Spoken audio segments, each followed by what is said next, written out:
Boa tarde a todos. Estamos aqui para o lançamento do livro dos professores Ana Paula Torres Mijani, Pedro Pontoni, professor João Paulo Garrido Pimenta. Esse é um evento do seminário virtual do Programa de Pós-Graduação em História Social da Universidade de São Paulo, de 2020, organizado em conjunto com a professora Márcia, professor Marcos Napolitano. Estamos transmitindo online através da nossa plataforma e para o YouTube. Sem delongas, eu passo a palavra para o professor Pedro Pontoni, para que ele explique um pouco do que se trata, da coleção Portugal, uma retrospectiva, antes da gente falar um pouco individualmente sobre os 3 livros na sequência. O professor Pedro vai apresentar a coleção brevemente, depois a professora Ana Paula vai falar sobre o livro dela, o professor Pedro vai falar sobre o livro dele, e o professor João Paulo, então, encerrando a mesa, antes do nosso debate, vai também falar individualmente sobre o livro dele. A audiência, eu peço àqueles que têm alguma pergunta, que têm perguntas, curiosidades, ou querem fazer comentários, que, por favor, então, se dirijam ao chat da nossa audiência e façam perguntas que elas serão repassadas depois das apresentações dos livros individualmente, da coleção de uma maneira geral, e aí nós poderemos, então, responder algumas das perguntas, obviamente, porque nós não teremos tempo para responder todas as questões. Sem delongas, eu passo a palavra para o professor Pedro Pontoni. Bem, olá, Marcos, boa noite a todos e todas. Boa noite, Ana Paula, boa noite, João Paulo, é bom estar com vocês. Essa mesa é uma grande alegria poder estar juntos falando desses livros. Não é exatamente um lançamento, no sentido de que os livros já estão lançados no ano passado, mas são livros que participam de um projeto mais amplo, coletivo, que é o projeto Portugal, uma retrospectiva. Então eu fiquei inicialmente de falar desse projeto, depois nós vamos, cada um de nós, falar um pouco dos nossos livros, de cada um dos livros que a gente participou. A coleção foi pensada pelo nosso colega Rui Tavares. O Rui é um historiador português, nosso contemporâneo, né? E ele tem tido em Portugal uma atividade muito importante, criativa, nessa dimensão da produção historiográfica. Recentemente, ano passado, saiu o livro dele sobre a Real Mesa Censória, mas o Rui, no ano passado, coordenou uma coleção, dirigiu uma coleção, que foi uma coleção copublicada pelo jornal O Público e pela editora Tinta da China. A coleção teve um apoio da Fundação Francisco Manuel dos Santos, e a ideia do Rui era uma coleção sobre história de Portugal, mas uma história em retrospectiva.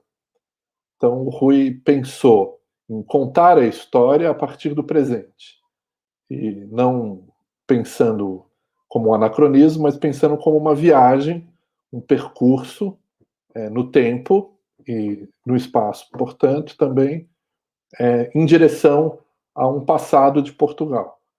A proposta são 25 livros que foram sendo publicados. A cada semana, depois que a coleção ficou pronta, a cada semana um dos livros saiu. Os livros foram vendidos inicialmente nas bancas de jornal, em Portugal, e também depois nas livrarias. O volume 1, e a ideia dele era uma história em retrospectiva. O volume 1 fala de 2019, o volume 2, 1998, o volume 3, 1974, 1961. Cada um dessas datas, desses anos,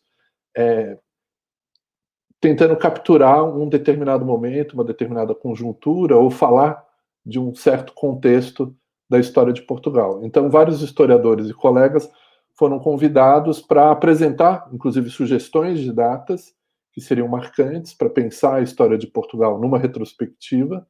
E a ideia é, em torno dessas datas, desses acontecimentos, a viagem do Vasco da Gama, ou, no meu caso, a destruição do Quilombo dos Palmares, falar da história de Portugal.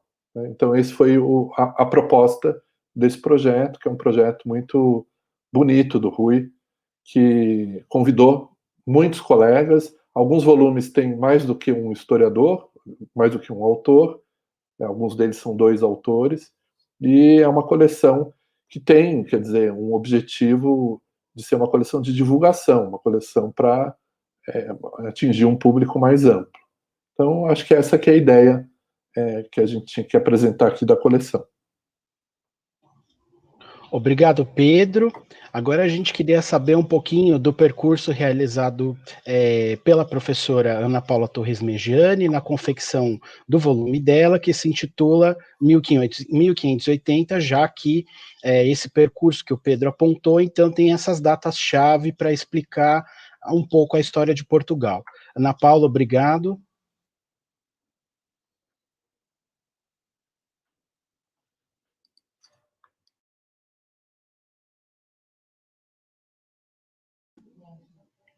O som, O áudio, Ana.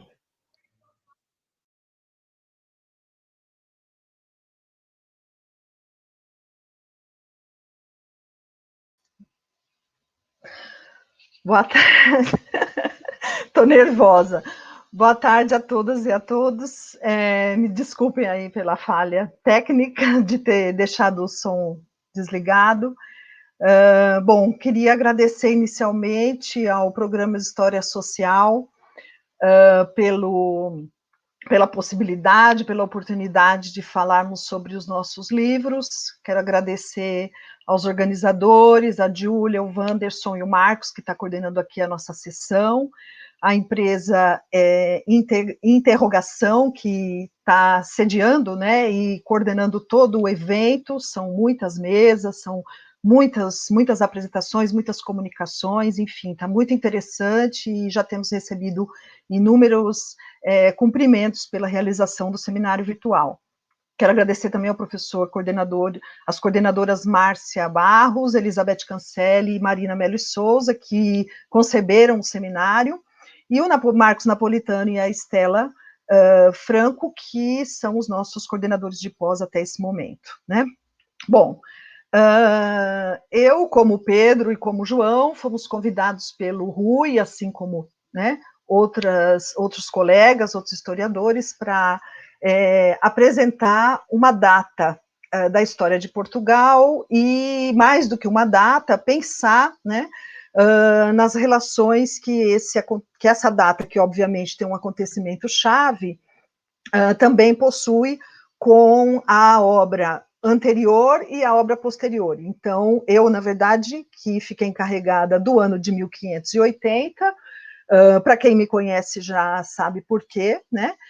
Eu fui convidada para falar desse acontecimento, dessa data, desse ano de 1580, e estaria também vinculada com as duas datas que compartilhavam comigo esse período, 1603 e 1539. Então, como o Pedro explicou, né, a obra começa no presente e vai até o período mais antigo, e os livros foram sendo lançados a cada semana, né, encartados do Jornal Público.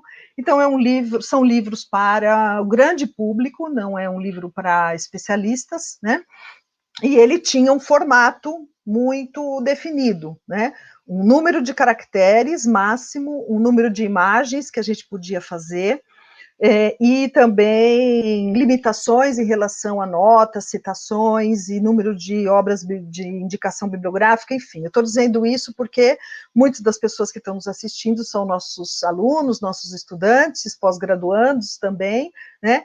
E é um desafio muito grande, depois que a gente escreve tese, né, dissertação de mestrado, doutorado, pós-doc, depois livre-docência, você fazer um livro de divulgação.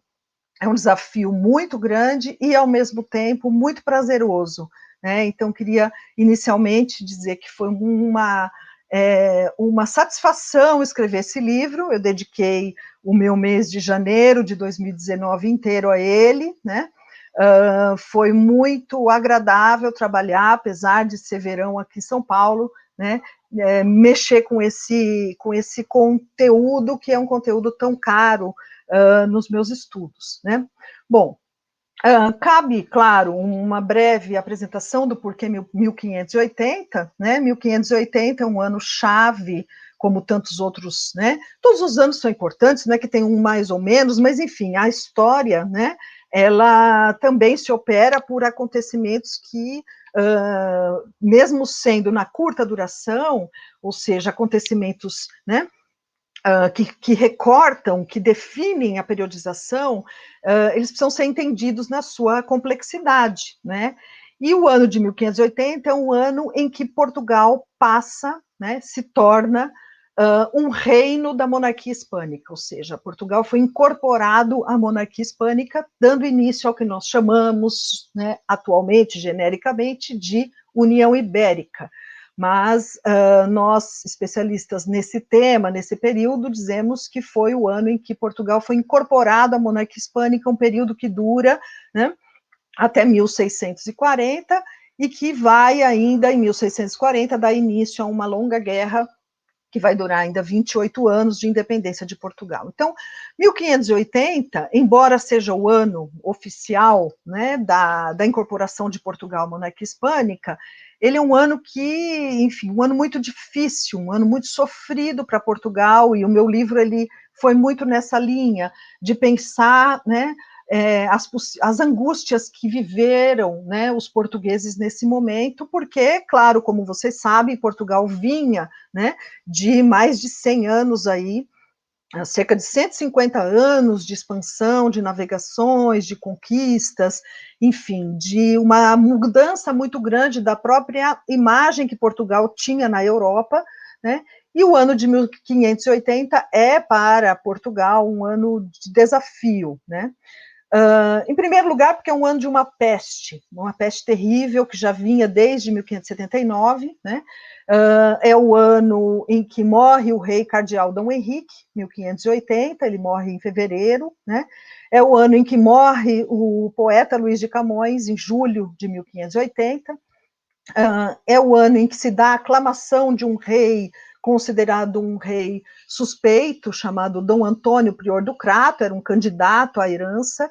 É o ano em que ocorre a invasão de Portugal pelas tropas filipinas, pelas tropas espanholas, do Duque de Alba e do Marquês de Santa Cruz, e é o ano em que se dá a guerra dessas tropas espanholas contra os exércitos de Dom Antônio. Mas por que aconteceu tudo isso? Quer dizer, tirando a peste, obviamente, que não tem uma causa concretamente, né, identificável, 1580 é o ano que recebe, né, toda a herança dos problemas iniciados em 1578. Na verdade, 1580 é um ano que começa em 1578, vamos dizer assim, né? Em 1578, o rei Dom Sebastião desapareceu na Batalha de Alcácer Quibir, no dia 4 de agosto de 1578, uma guerra que ele comandou ao lado, né, do governante do Marrocos contra o tio dele, que era o usurpador do poder no Marrocos. Então, Dom Sebastião se coloca, né, ele era o rei de Portugal, e se coloca na liderança desse exército para combater as tropas do Al-Malik, que buscavam, né, que estavam interessados em assumir o reino do Marrocos.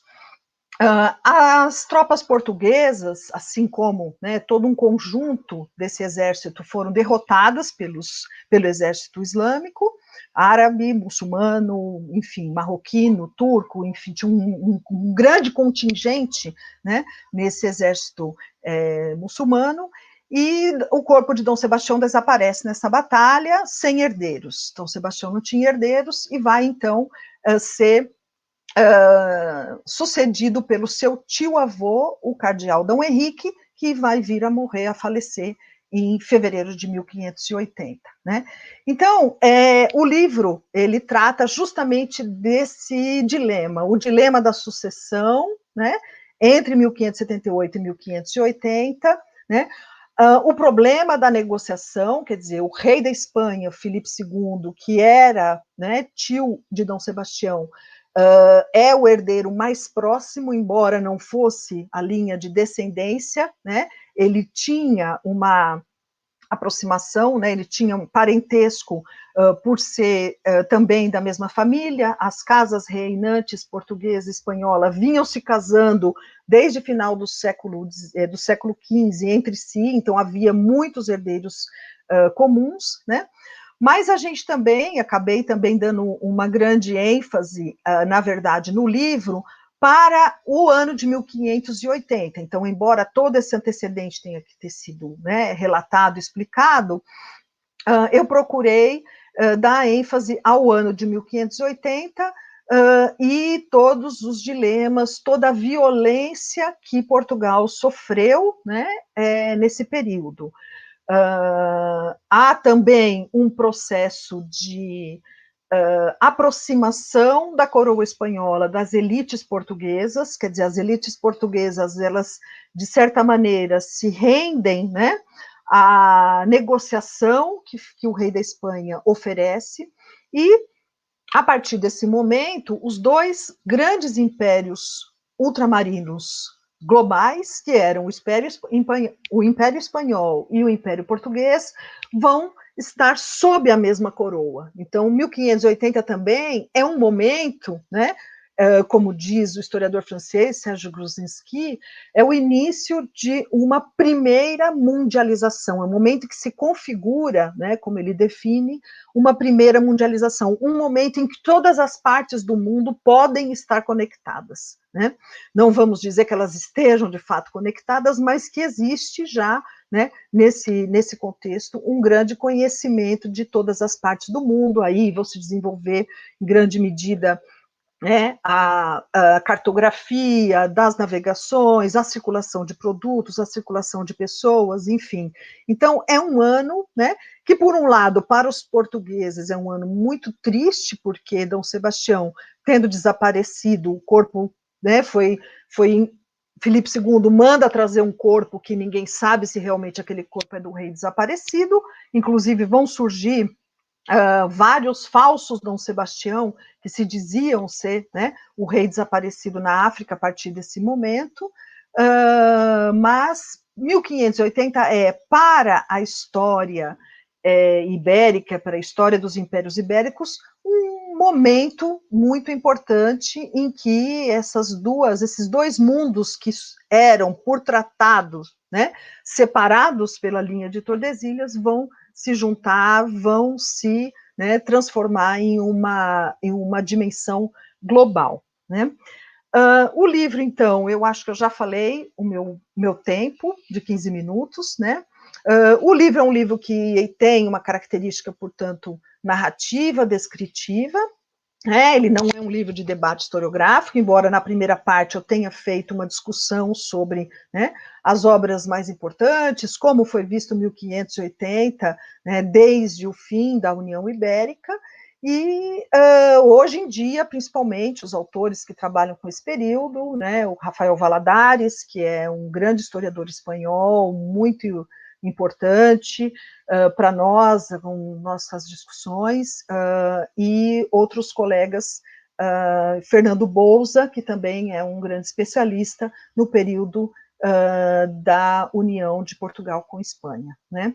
Então, enfim, era para ter uma ideia, né, de quais foram as minhas escolhas, e depois, abrindo para o debate, eu acho que a gente vai poder aprofundar um pouquinho mais alguns aspectos que as pessoas queiram perguntar, tá bom? Então, fico por aqui, passo a palavra para o Pedro, que é o autor do seguinte, quer dizer, nós três, há outros brasileiros na coleção, né? Não fomos só nós três que fizemos, mas aqui no nosso departamento, nós três participamos desse projeto, que foi, para mim, uma grande honra e uma grande alegria.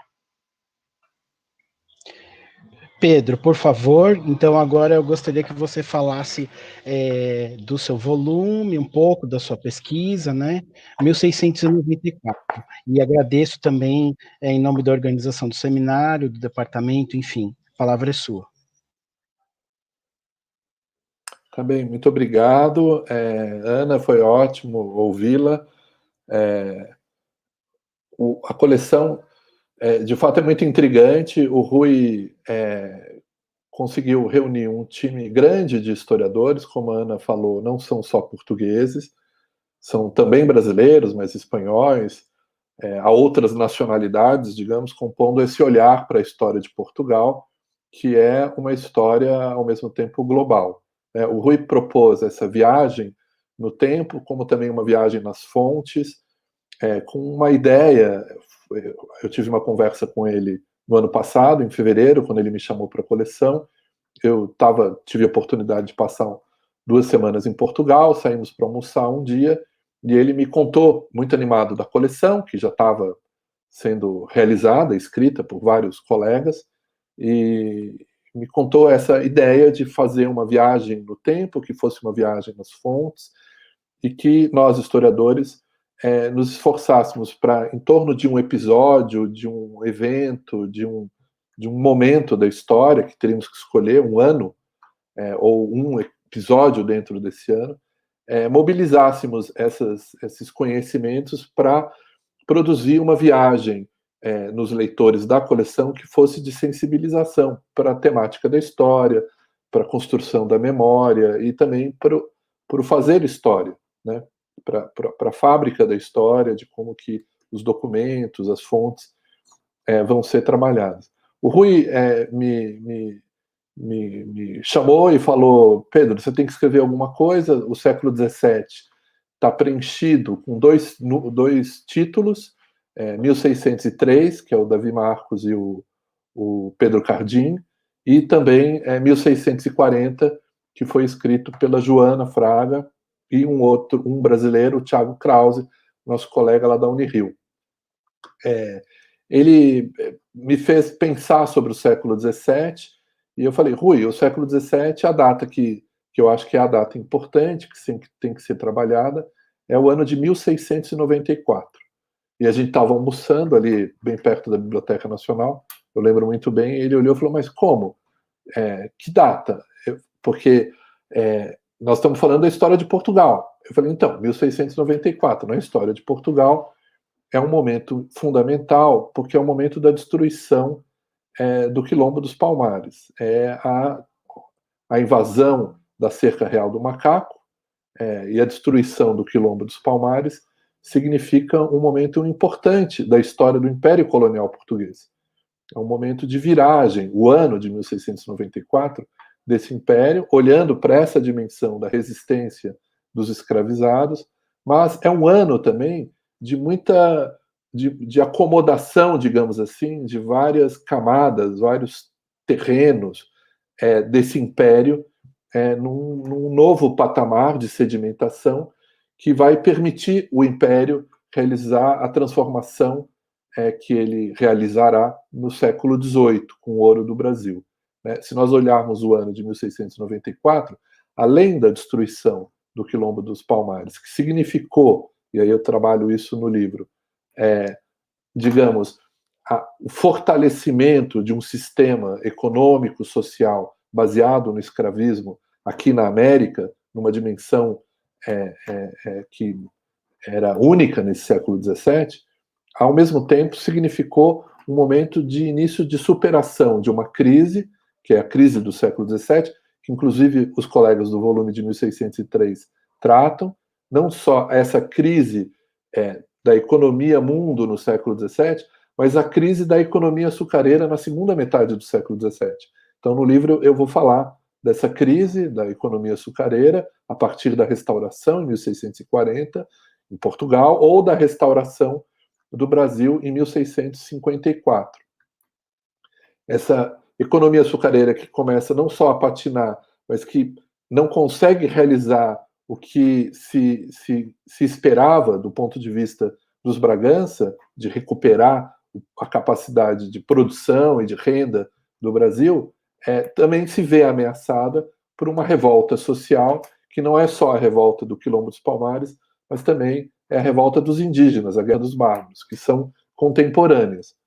A afirmação desse poder militar português, em associação com os luso-brasileiros, com esses soldados recrutados em São Paulo, tanto na Guerra dos Bárbaros, mas, sobretudo na Guerra dos Palmares, com o assalto final à Cerca Real em 1694, significou uma virada conjuntural dessa posição enfraquecida, digamos assim, desse império colonial nesse contexto aqui americano. Mas não só, se nós olharmos as outras margens do império, sobretudo a África, é um momento também de virada na África e, sobretudo, de readequação do tráfico colonial. Então, eu falei para o Rui, temos que trabalhar com essa data para também termos um capítulo onde eu gostaria de falar da dimensão do tráfico transatlântico de escravizados e trazer isso para as bancas de jornal em Portugal. A coleção vai ser vendida em bancas de jornal, vai ter grande tiragem. Eu acho muito importante um dos volumes se dedicar a falar do escravismo, do tráfico transatlântico e da resistência à escravidão, né? E então há um capítulo que eu introduzi tentando fazer um balanço dessa dimensão do tráfico transatlântico, naturalmente baseado muito nos dados do projeto coletivo, do database do tráfico transatlântico, mostrando esses movimentos, essas conjunturas, e é muito interessante que, observando esses números, justamente o ano de 1694 e para 95 é um momento de viragem do tráfico transatlântico, de uma recuperação, mas não uma recuperação nos níveis anteriores, antes da crise, que vai se implantando com a ocupação holandesa, depois a tentativa de restauração, a restauração em 54, os números da importação de escravizados para a América vão chegando, depois vão caindo, mas vão chegando em níveis de 6 mil, 7 mil, 1694 nós estamos, os dados mostram cerca de 7.500 homens e mulheres trazidos de África para a América portuguesa. Mas já no ano de 1795, esse número sobe para 12.500 e a partir daí, num rompante, os números vão crescendo, estabelecendo um patamar novo para o século XVIII inteiro, entre 20 e 25 mil, chegando a 30, 35 mil escravizados ao ano. Essa mudança tem a ver com, obviamente, a descoberta do ouro, justamente manifestado em 1693, como a gente sabe, o estabelecimento também da Casa da Moeda na Bahia em 1694, que vai estabelecer a mudança de um sistema monetário português para o Império, uma readequação desse sistema numa nova etapa para o Império, tanto no Brasil como em África. Em África, em 1694, justamente, a introdução da moeda de cobre, substituindo a moeda primitiva local, que era utilizada como moeda de troca, que era os tecidos, os libongos, né? E há uma revolta militar no ano de 1694, e a partir de 95, como solução para esse motim dos soldados, a abertura do mercado em Angola para a cachaça giribita brasileira, como estudou o Luiz Felipe de Alencastro. Então, há uma readequação desses vínculos entre Angola e o Brasil, justamente nesses anos de 94, 95. Então, o meu interesse foi estudar esse momento que eu acho que é uma conjuntura muito particular do Império Colonial Português, mas que revela o que eu estou usando essa imagem, uma sedimentação de uma nova plataforma, onde a escravidão africana e o escravismo se consolida, inclusive com esses mecanismos de controle da resistência e da revolta dos escravizados. A destruição do quilombo significa a destruição dessa grande experiência. Foi uma experiência de um século, não de resistência ao escravismo, mas de uma alternativa concreta ao escravismo dentro do mundo colonial português, incrustado dentro do mundo colonial português, que foi Angola Janga, e, a partir daí, pensar esse lançamento do Império para o século XVIII. Então, concluindo, o livro foi montado em cima de 4 capítulos.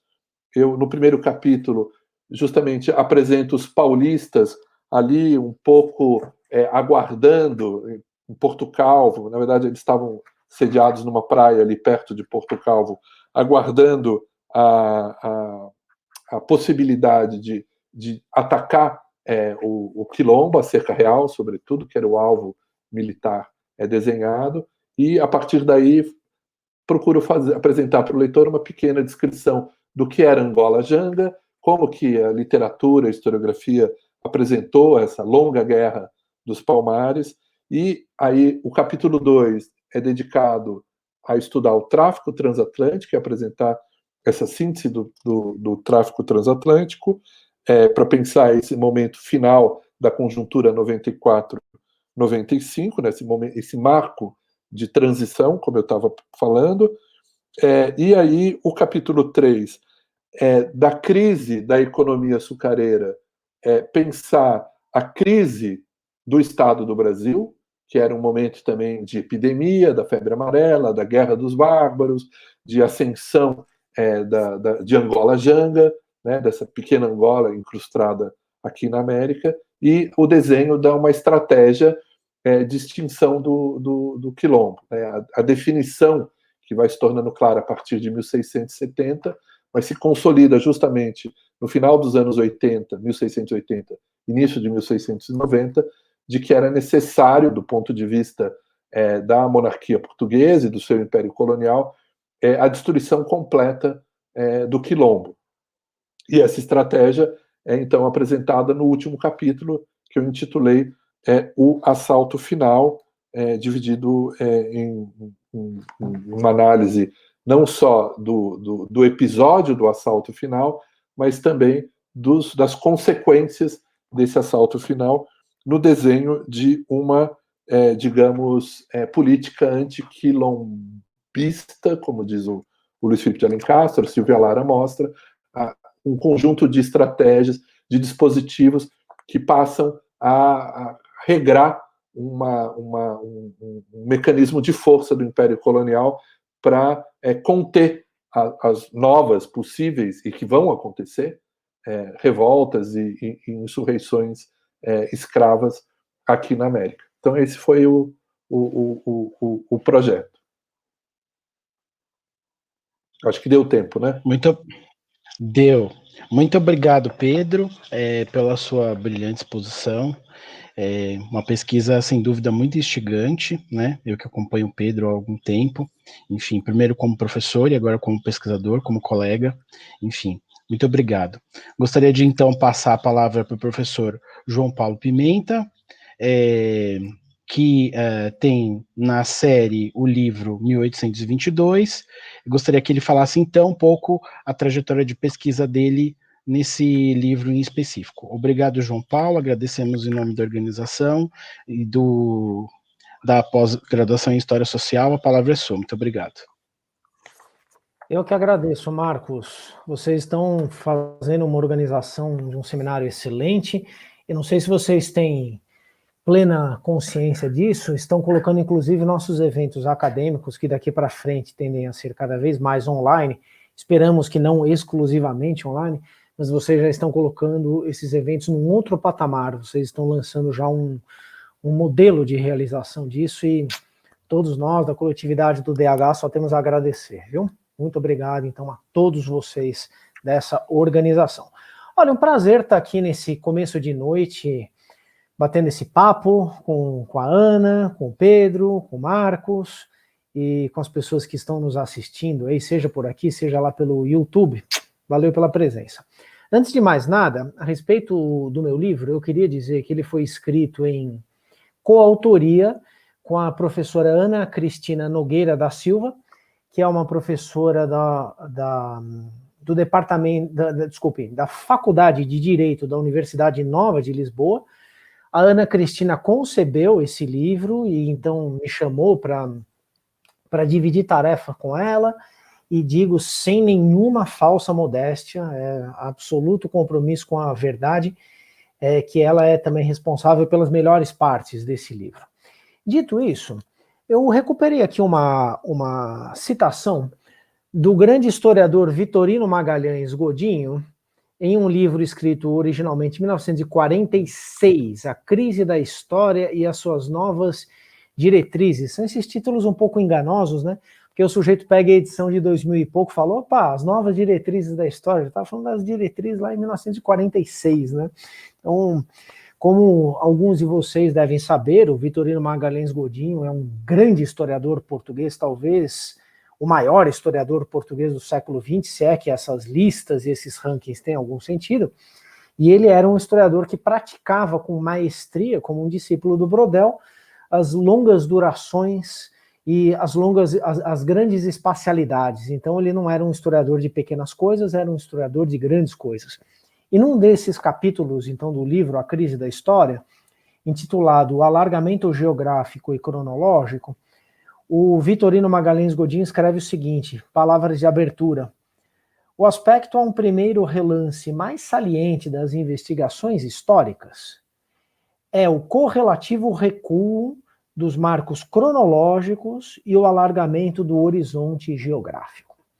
A partir daí, então, o Godinho faz um vai e vem em poucas páginas, válido para todo e qualquer historiador, e podia ser, claro, parte da introdução de qualquer um desses livros da coleção que nós três aqui presentes integramos.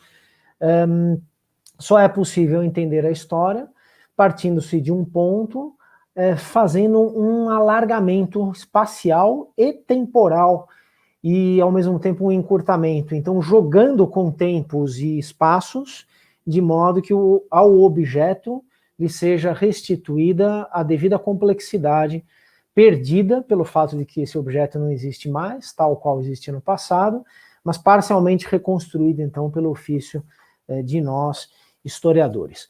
Um ano específico, ele se presta muito bem a esse jogo de tempos e de espaços. No caso, então, temos o ano de 1822. Esse ano, então, não basta, ele não se basta, assim como os anos apresentados aqui anteriormente, né? O ano que foi desenvolvido pela Ana, o ano que foi desenvolvido pelo Pedro. É um ano que contém também muitos outros anos, não é um único tempo, são vários tempos, e o espaço Portugal, ele é necessariamente um espaço global.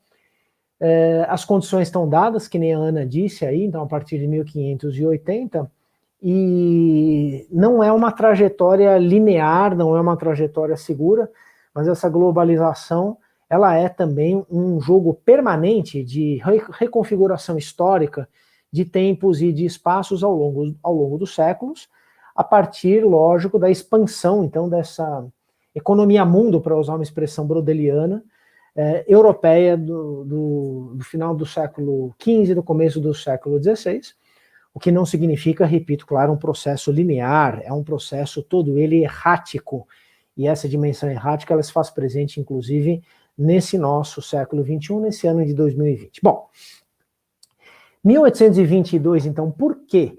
Esse não foi, né, para a coleção o ano da independência do Brasil, foi o ano da promulgação da primeira Constituição moderna da história de Portugal. Moderna no sentido de que foi elaborada a partir do trabalho de uma assembleia de representantes do povo, devidamente eleitos, legitimamente constituídos, e uma Constituição, inclusive, que limitava, de acordo com os padrões políticos, o que poderíamos chamar do liberalismo político, que não é um só, é uma polissemia, evidentemente contida nesse conceito, mas o que nós poderíamos chamar de um liberalismo político das primeiras décadas do século XIX europeu, e que limitava, então, os poderes do monarca, no caso Dom João VI, e aquele mesmo Dom João que estava no Brasil desde 1808. Então, esse é o ponto de partida do livro, e é isso que justifica, então, a presença desse livro na coleção. No entanto, esse ano de 1822, ele é também um ano muito importante da história de Portugal, por conta da independência do Brasil. Eu já tinha tido a oportunidade de brincar, no melhor sentido, né? Então, de praticar esses jogos de tempos e espaços em torno de um ano, num livro que foi publicado em 2009, que eu escrevi em parceria com a Andréa Sleme, a professora da Unifesp, sobre o ano de 1808. Então, naquela ocasião, nós desenvolvemos uma ideia em torno da chegada da corte portuguesa ao Brasil, observando o mundo em 1808.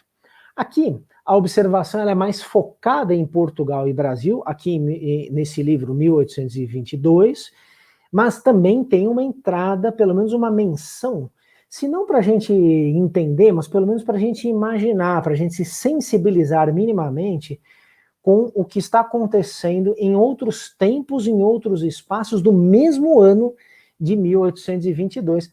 É, por exemplo, um ano importante por conta da independência da Grécia em relação ao Império Otomano.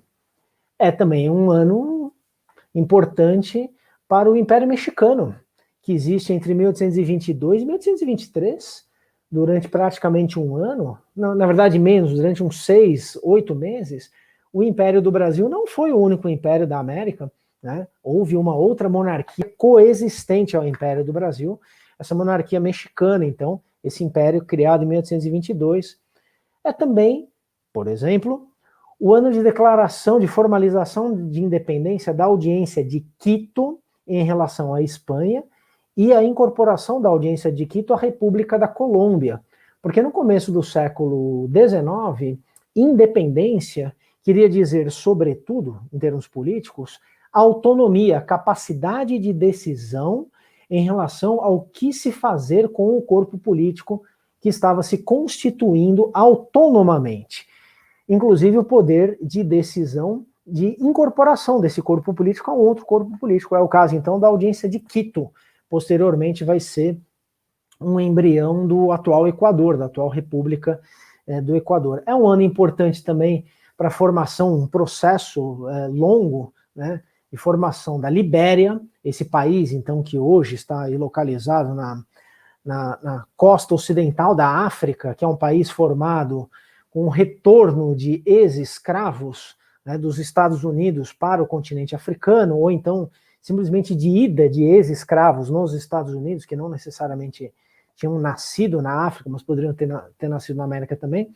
Então é um ano importante também para a Libéria, e claro, é o ano da independência do Brasil. Assim, o que nós fizemos? A Ana Cristina, com todo o conhecimento que ela tem de história, política, constitucional, né, foi apresentando a elaboração e o conteúdo da Constituição Portuguesa e os contextos específicos da trajetória de elaboração dessa Constituição e os temas aos quais ela se reporta foram, então, me mobilizando para a elucidação do que o Brasil estava fazendo nesse ano e nessa conjuntura e nesse objeto, na Constituição Portuguesa. Então, a gente não tem aqui uma história da independência do Brasil. A gente tem um olhar sobre o Brasil e sobre a independência do Brasil a partir de um tempo, de um espaço específicos de Portugal peninsular, de Portugal europeu. Não é? Então, o Brasil ele vai surgindo na medida em que a história dessa Constituição portuguesa demanda. E é muito interessante observar como que o ano de 1822, nesse Reino Unido de Portugal, Brasil e Algarve, que tinha sido criado em dezembro de 1815, e que foi uma medida muito importante da corte de Dom João no Brasil, porque equiparou politicamente, em termos de estatuto político, Portugal e Brasil, desdobramento da presença da corte em 1808, né, essa trajetória, então, né, desse Reino Unido em 1822 mostra momentos, situações em que Portugal e Brasil se encontram, se separam e também situações em que caminham paralelamente. Então, quando essa Constituição ela é promulgada no dia 22 de setembro de 1822, né, o processo de independência no Brasil ele é praticamente irreversível, a formalização desse processo. Mas no Brasil ninguém estava sabendo dessa Constituição. As notícias levavam cerca de 2 meses para chegar, né, de um lado do Atlântico ao outro, e às vezes chegavam primeiro como boatos, como informações muito preliminares que precisavam ser confirmadas. Então esse ano de 1822, no Reino Unido, de Portugal, Brasil e Algarve, é um ano de muitos tempos e de alguns espaços. E para a gente entender, então, como que Portugal e Brasil estão numa mesma situação, estão em duas situações diferentes que se entrecruzam e também estão em situações paralelas que caminham com seus ritmos próprios, para a gente entender tudo isso, nós precisamos levar a sério, então, essas advertências que para nós hoje podem ser muito básicas, né, do Vitorino Magalhães Godinho. A gente só consegue entender o tempo da história alargando permanentemente esse tempo. E só consegue entender um espaço histórico em diálogo com outros espaços. Então, é mais ou menos isso que nós tentamos fazer aqui no nosso livro. Obrigado, viu? Queria agradecer a exposição do João também, muito interessante, sem dúvida nenhuma, a coleção é muito interessante, eu vi isso também, mas as exposições nos fazem ficar com vontade de ler, né, de ler principalmente os 3 volumes. Já temos perguntas do público, eu pediria para aqueles que tiverem perguntas, comentários, enfim, que por favor façam para os autores, eles estão aqui, nós estamos aqui. Temos um tempo relativamente grande ainda para discutir, né? Temos bastante tempo, então fiquem à vontade para fazer as perguntas que vocês queiram. Tem uma pergunta aqui da Fernanda Espósito, a pergunta é: aos caros colegas, como trabalhar com datas canônicas dentro de uma cronologia tradicional? É possível uma visão crítica mantendo os mesmos marcos? Acho que a gente pode responder na sequência, né? Ana, Pedro e depois João Paulo. Oi, Fernanda, muito obrigada pela sua questão, uma questão que todo mundo se faz e a gente também se fez, né, quando a gente pensou em como trabalhar uma data, mas eu acho que um dos pontos interessantes da coleção, como eu falei rapidamente no início, é que a gente conhece qual é a ordem, né, a sequência que vem vindo. Então, eu trabalhei com a perspectiva de que existia, né, um livro escrito sobre 1640, um livro sobre 1603, e que estavam sendo publicados antes do meu, 1580, né, e um próximo livro que era 1537, acho, né, então, quer dizer, era possível, né, a gente se situar, no meu caso, né, 1580, entre 1537 e 1603, e pensar, vamos dizer, também essa periodização, o que amplia um pouco, né. Por outro lado, quer dizer, como eu falei rapidamente, né, nós também fomos convidados não a falar daquele ano específico, né, mas de que modo, né, linhas de força. O João Paulo citou o Vitorino Magalhães Godinho, ele tem uma frase também importante sobre 1580, que ele diz que 1580 é um ponto de chegada, não pode ser tratado como um acontecimento, mas como um ponto de chegada, né? Então, essa também é meio que a epígrafe do meu texto, quer dizer, pensar que ali, né, nós estamos, de alguma forma, refletindo sobre linhas de longa duração, que já vêm, portanto, da formação desses impérios, né, mas também de acontecimentos curtos, de periodização curta. Então, é muito interessante, porque eu acho que a gente pode aplicar justamente o jogo, né, das temporalidades. Quando você tem uma data, você pode trabalhar com as temporalidades a longa, média, curta, né? E essa é, claro, a característica, né? Pelo menos nós três aqui trabalhamos nessa perspectiva, né? Dos 3 tempos. Então, eu, pelo menos, adotei essa estratégia. E, para mim, o acontecimento mais marcante de 1580, né, apesar de tudo, é a morte do Camões, né? Eu comecei com a morte do Camões porque a morte do Camões é emblemática do fim de um tempo português que vai se transformar, e que aquela glória dos Lusíadas ali já, né, de alguma forma, pode estar se transmutando. Então, eu acho que essa que é a minha leitura de como eu escolhi trabalhar com 1580.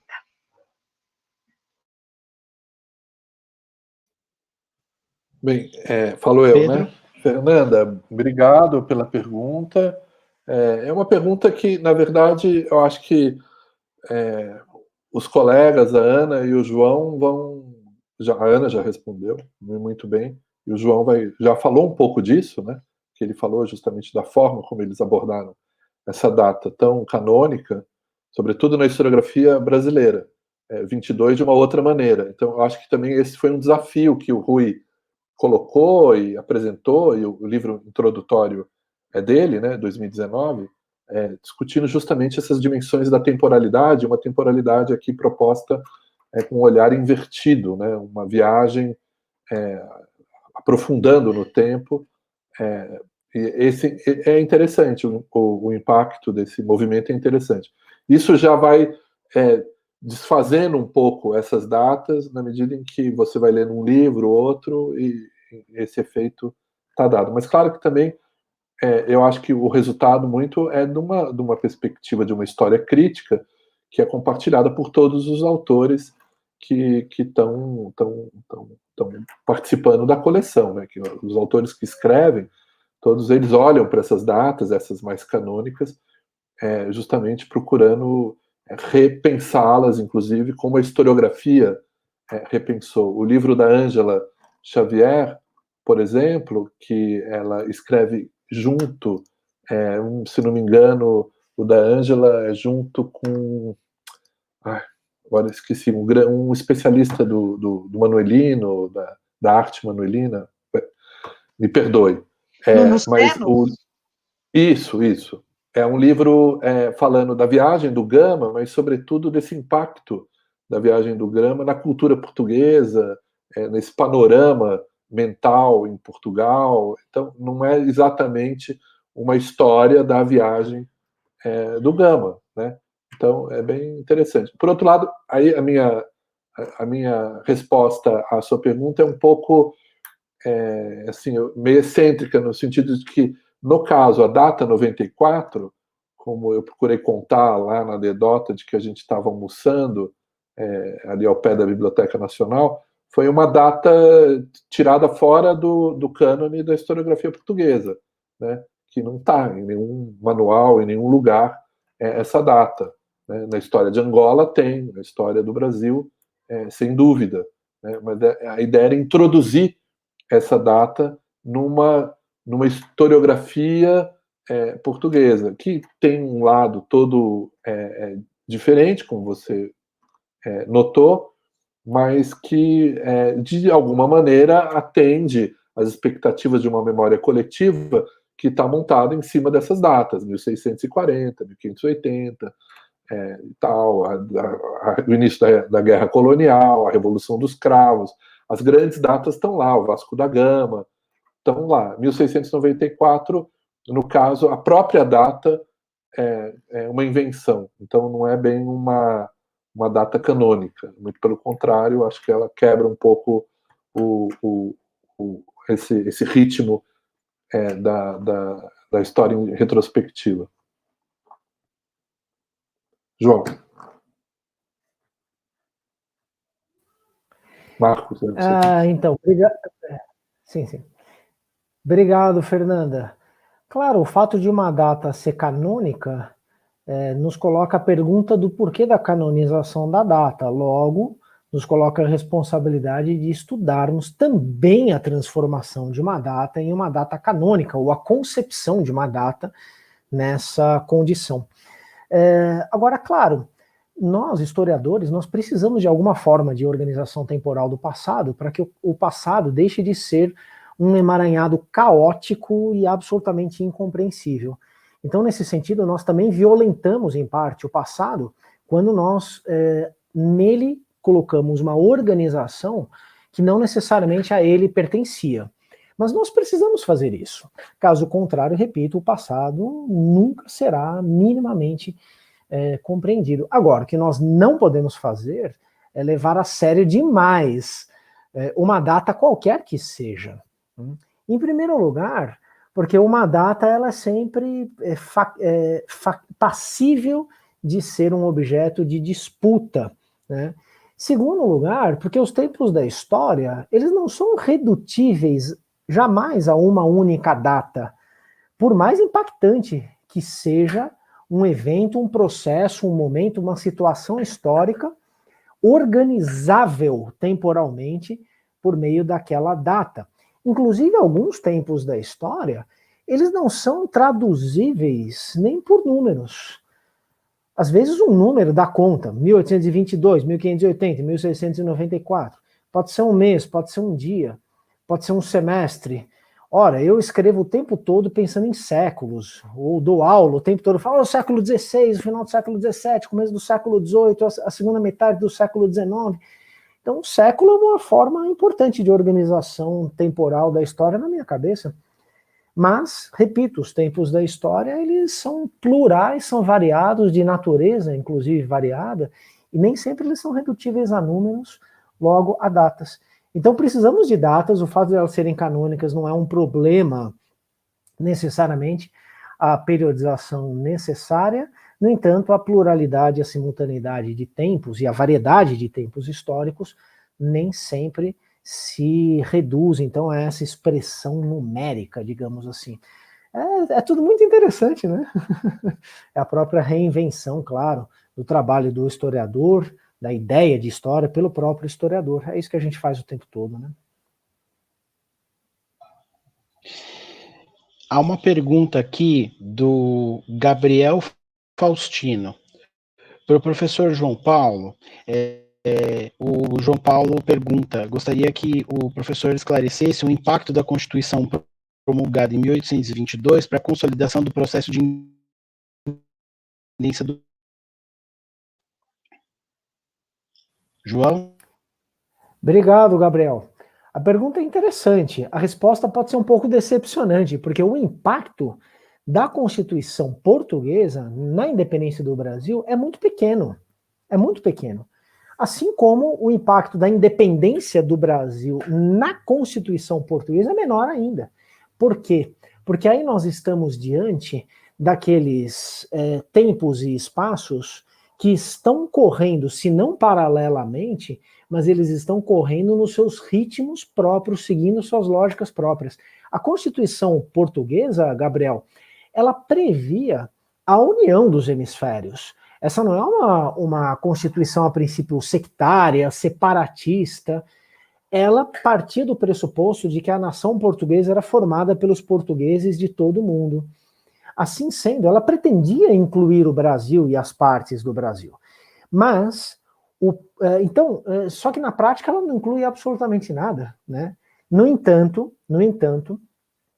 o processo de independência do Brasil, que também não é um ano e também não é um único momento, ele se vale dos trabalhos constituintes portugueses, porque esses trabalhos eles criam e acentuam noções de diferenciação entre portugueses do Brasil e portugueses de Portugal, né? Entre um governo do Brasil e um governo de Portugal. Então a Constituição em si tem impacto muito pequeno no processo de independência do Brasil e vice-versa. No entanto, os dois processos, eles formam um único processo, o de viabilização da cisão no interior do Reino Unido, da criação, então, desses dois corpos políticos autônomos e soberanos. Acho que ficou claro, né? Sim, imagino que sim. Eu queria fazer uma pergunta, tem uma pergunta para a professora Ana Paula, uma pergunta para o professor João e uma para o professor Pedro. Eu queria perguntar para a professora, para ela falar o desafio de fazer uma redação de um livro com uma limitação de espaço e uma limitação também de referências, né? Quer dizer, essa ideia de fazer uma síntese, mantendo padrões de excelência e padrões da boa informação, né, da pesquisa histórica, historiográfica, mas ao mesmo tempo com um espaço limitado, com referências, enfim, limitadas também, né, um padrão de referência limitado. Gostaria de perguntar também para o professor João e para o professor Pedro, a obra deles está localizada em dois momentos diferentes do tráfico atlântico. Eu gostaria que eles falassem um pouco qual que é a relação dos dois momentos com o tráfico atlântico, né? E que eles desenvolvessem um pouco mais e falassem a importância do tráfico atlântico para o volume que eles escreveram, né? E para esse momento, enfim, que foi escolhido na coleção retrospectiva.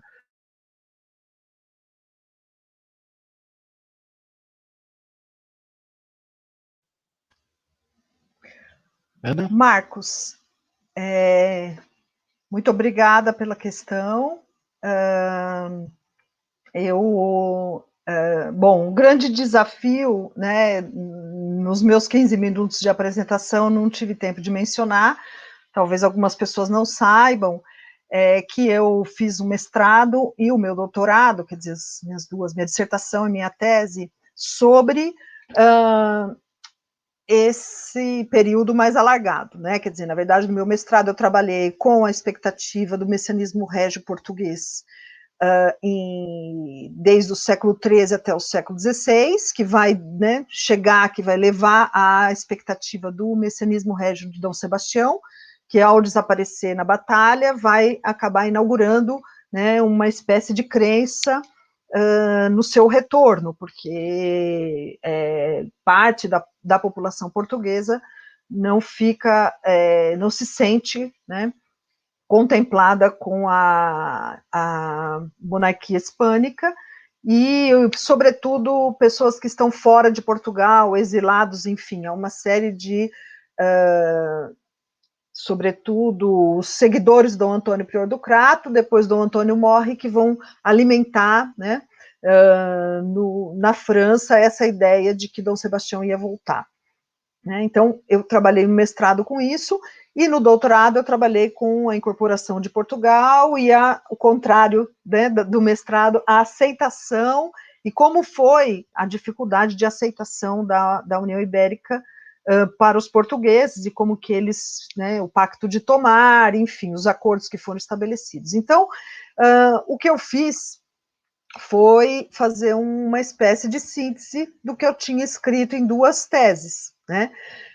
Foi um trabalho difícil, eu tive ajuda de uma colega nossa, atualmente ela faz estágio de pós-doutorado comigo, que é a Natália Tamoni, a quem eu agradeço muito pelo apoio que ela me deu, né, na tentativa de reunir a bibliografia recente que tinha saído a respeito do assunto, mas o desafio foi muito grande, porque justamente transformar os dois trabalhos da minha vida em um livro, né, de 100 páginas. Então, a ideia foi justamente pensar o que eu queria que as pessoas soubessem e que as pessoas lessem de forma, né, bastante assim, leve, né, sem ter que ficar olhando nota de rodapé, enfim, sem ter que olhar, né, como se as pessoas conseguissem entender esse processo, né. Também uma obra que me ajudou muito é o livro do Rafael Valadares, A Conquista de Lisboa, um livro lindíssimo, maravilhoso, emocionante, que você realmente se emociona. E eu trabalhei com duas fontes, uma fonte sobre a Batalha de Alcácer Quibir, que é o relato de um homem africano, um anônimo que se diz ter participado da batalha, e uma fonte que é um texto de um cronista espanhol, que conta a invasão de Portugal pelas tropas do Duque de Alba e do Marquês de Santa Cruz.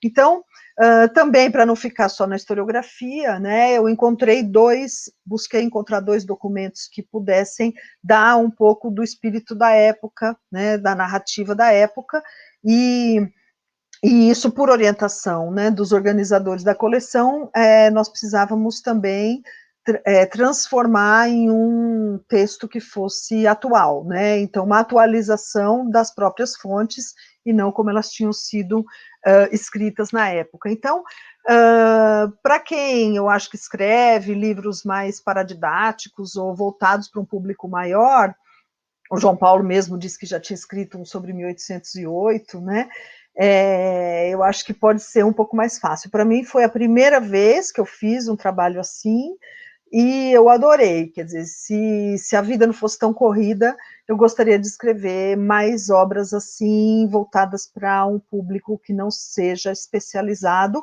mas um trabalho que seja, né, correto, baseado em fontes, baseado em bibliografia, né, não uma narrativa fantasiosa, que também tem seu valor, né, mas aí eu não sou escritora desse tipo, desse gênero, né, de romance histórico. Adoraria ser autora de romance histórico, mas não tenho esse talento, né? Então foi muito importante para a minha vida ter escrito um livro de mais acesso, né? Para além dos muros da universidade. É um livro interessante porque ele está dentro e está fora, né? Eu acho muito curioso isso, assim, muito importante também. Queria ouvir um pouco o Pedro a respeito do tráfico atlântico.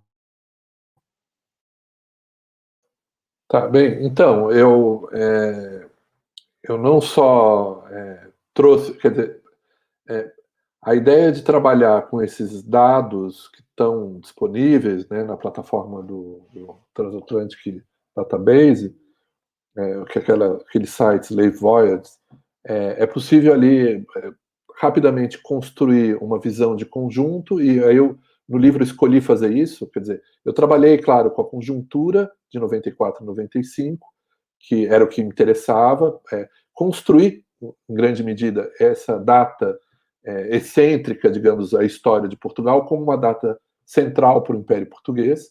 Então, essa que foi um pouco a proposta, trabalhando com as dimensões da crise, o valor do açúcar, a crise social, política, militar no mundo americano e também em Angola, e, obviamente, o foco é a Guerra dos Palmares, né? Então, trabalhando com a história da Guerra dos Palmares. Também me foi possível ali, na discussão do assalto final, trazer alguma novidade na narrativa desse momento ali no final de janeiro, primeiros dias de fevereiro de 1694, para o assalto final, na medida em que nós temos o documento que havia sido publicado pela Maria Leda muito tempo antes, em 2005, se não me engano, na Afroásia, a relação verdadeira do assalto final, que foi já utilizada pelos historiadores, mas não numa perspectiva de tirar dali uma nova narrativa do assalto final.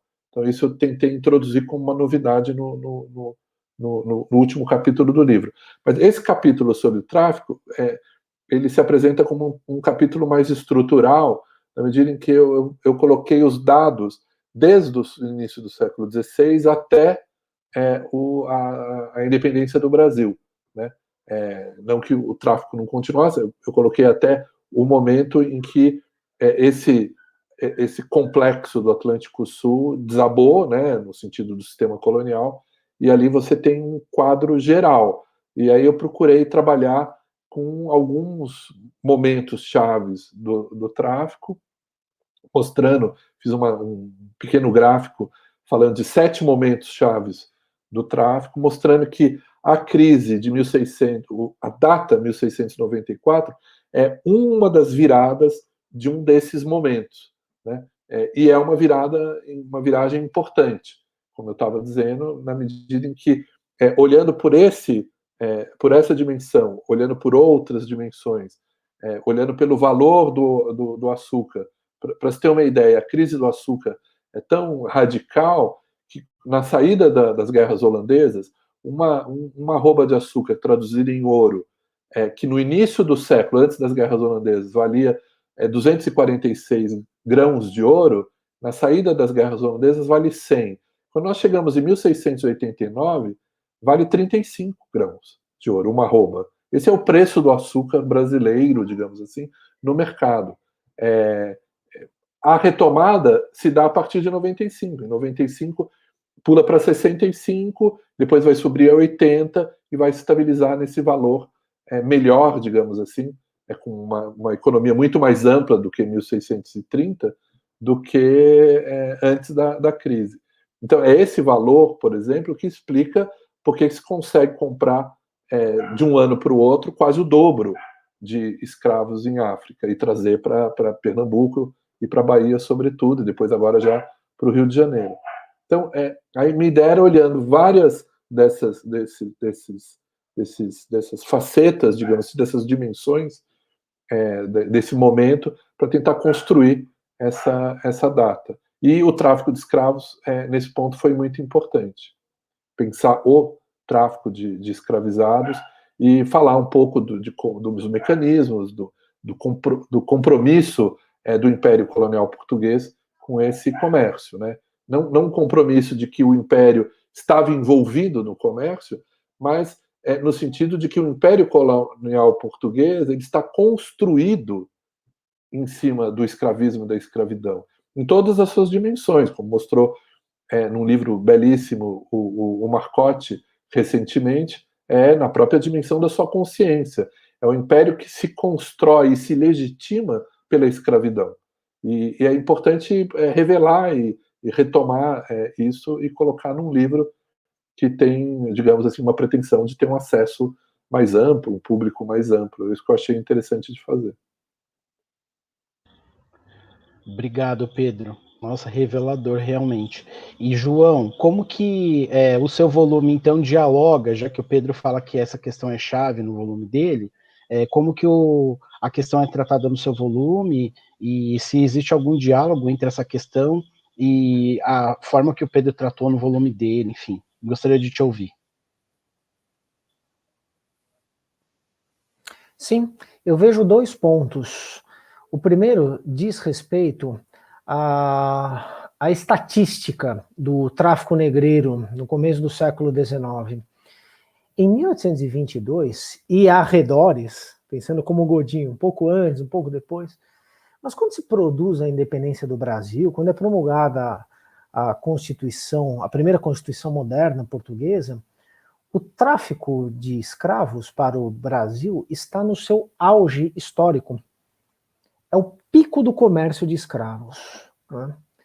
Ora, claro, nem antes e nem depois o tráfico adquire a escala que ele está adquirindo na década de 1820, numa tendência de crescimento estabelecida pela transferência da corte portuguesa ao Brasil. Então, desde 1808 que esse tráfico, então, passa a crescer de maneira exponencialmente diferente do padrão de crescimento anterior que se observava no final do século XVIII, começo do século XIX. Ora, isso, então, explica por que houve, de fato, esboços de projetos políticos na África de adesão, especificamente de Angola, Guiné eu não conheço, de Angola ao Império do Brasil. Então, houve alguma mobilização que pensou, então, a possibilidade de que Angola se tornasse parte do Império do Brasil e não continuasse como parte do Império Português, nominalmente chamado de Reino Unido. No entanto, não se pode exagerar também essas articulações na África, em Angola. Nada que se comparasse às articulações em conflito, por exemplo, no Pará, no Maranhão, na Bahia.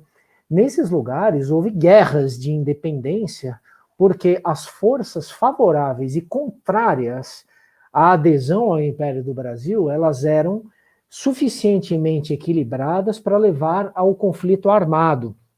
Então não houve guerra de independência do Brasil em Angola, porque os projetos e as forças favoráveis a essa união não foram suficientes para isso, não eram tão grandes assim, mas eram importantes a ponto de Portugal colocar uma cláusula no Tratado de Reconhecimento da Independência do Brasil, de agosto de 1825, que é um tratado duplo, né, um tratado luso-britânico de reconhecimento da independência, uma cláusula na qual o Império do Brasil se comprometia a renunciar a qualquer pretensão sobre as antigas possessões africanas, portuguesas da África, desculpem. Né? Bom, essa é uma questão então.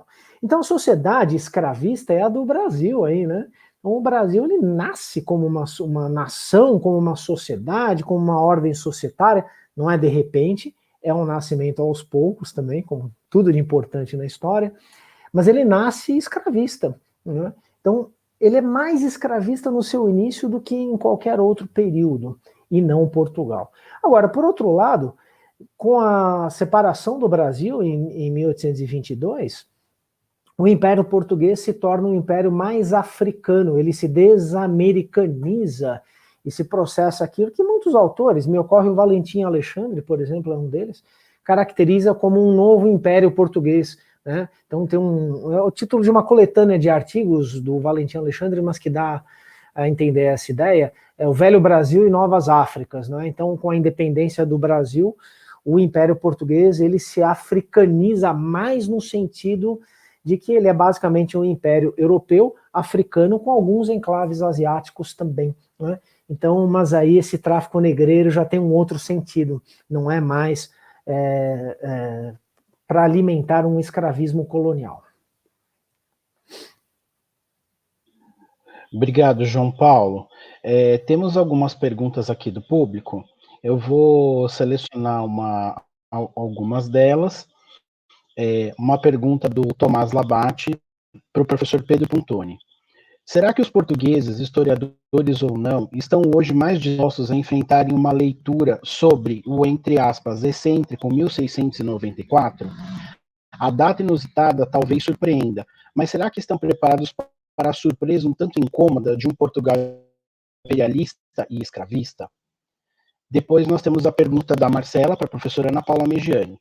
Gostaria de perguntar à professora Ana Paula sobre como foi o processo de adesão das elites portuguesas à coroa espanhola no contexto da produção do seu livro 1580. Há uma pergunta do Gabriel Silva também para o professor Pedro Puntoni, que seria: quais os impactos da queda do Quilombo dos Palmares para a sociedade urbana em Pernambuco? Vamos fazer de 3 em 3, então passo a palavra ao Puntoni, ele responde, depois a Ana Paula e voltamos.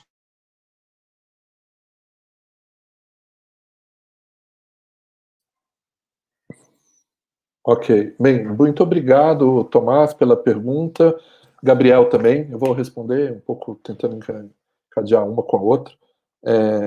Bem, eu gostaria de saber também, eu gostaria de entender qual foi se é que houve algum impacto, uma surpresa que a leitura do livro pudesse trazer para os portugueses, né?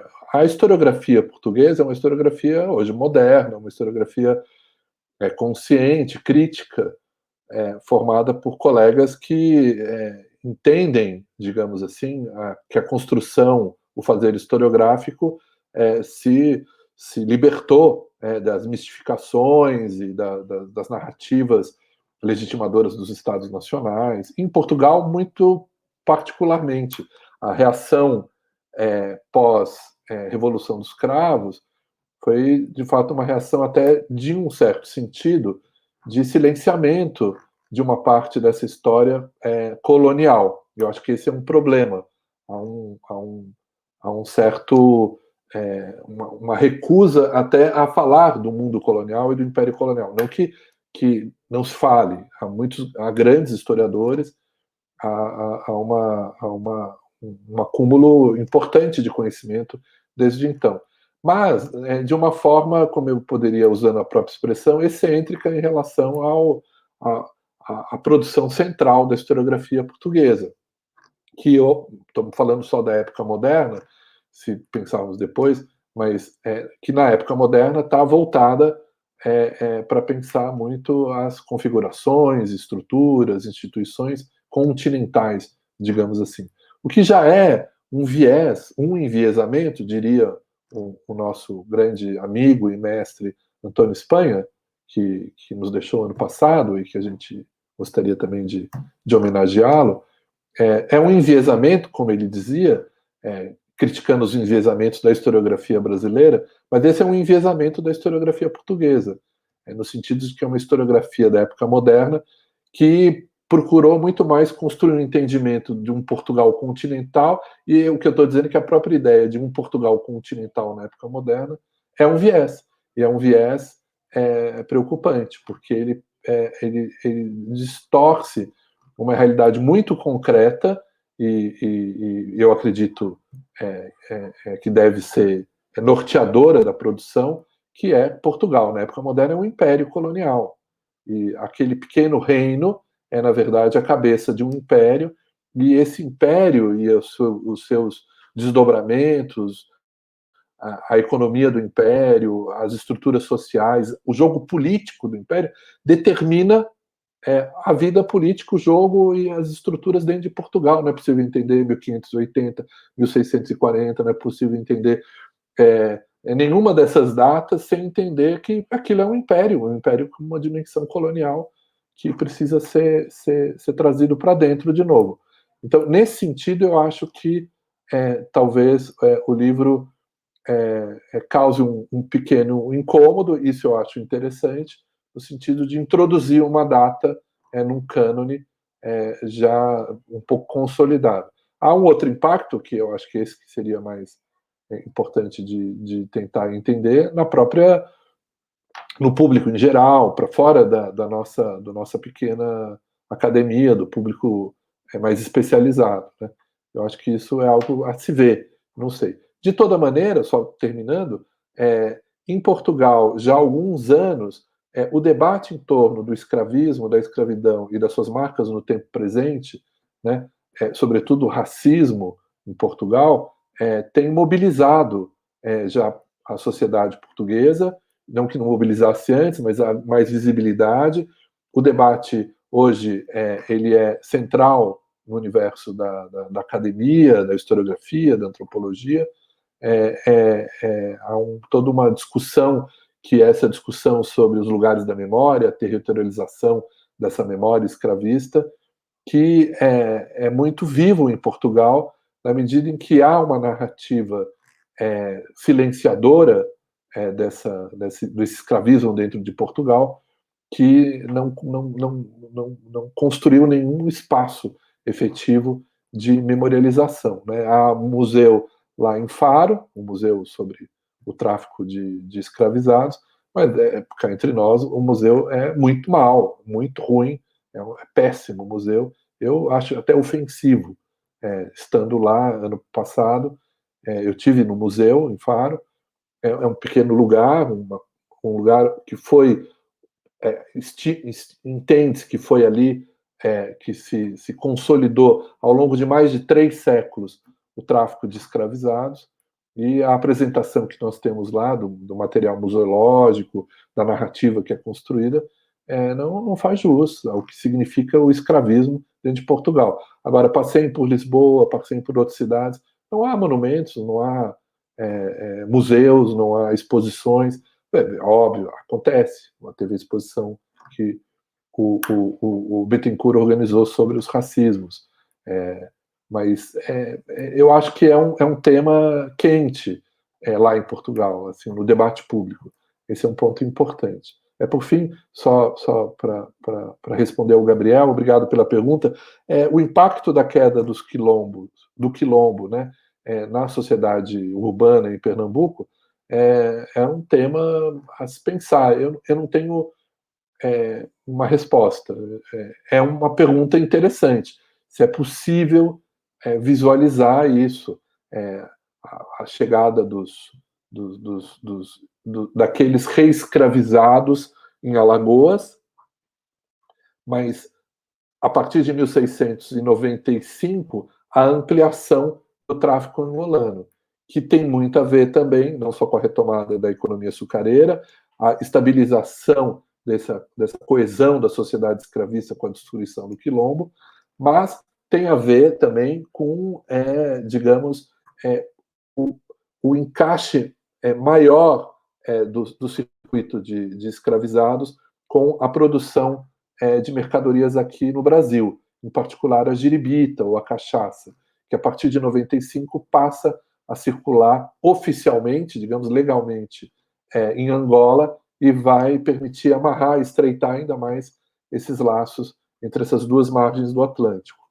E essa nova coesão, que na verdade vinha sendo costurada desde a retomada de Angola em 1648, é o que coloca Angola, como lembrou um historiador angolano, desde a sua retomada em 48, como uma verdadeira colônia do Brasil, né, uma colônia entre aspas.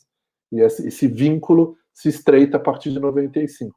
Aí é um tema de pesquisa, entender como que isso impacta lá na sociedade pernambucana. Precisamos revisitar o Evaldo no Fronda dos Mazombos para ver como ele está retratando esse momento de virada, né? Eu trabalhei com a Guerra dos Bárbaros, e há muitos novos atores ali que vale a pena pensar, sobretudo os paulistas, que vão se fixar em Pernambuco, entre eles o Manuel Álvares de Moraes Navarro, que tem uma história também na Guerra do Quilombo, não só na Guerra dos Bárbaros, mas os outros paulistas fixam ali em Porto Calvo.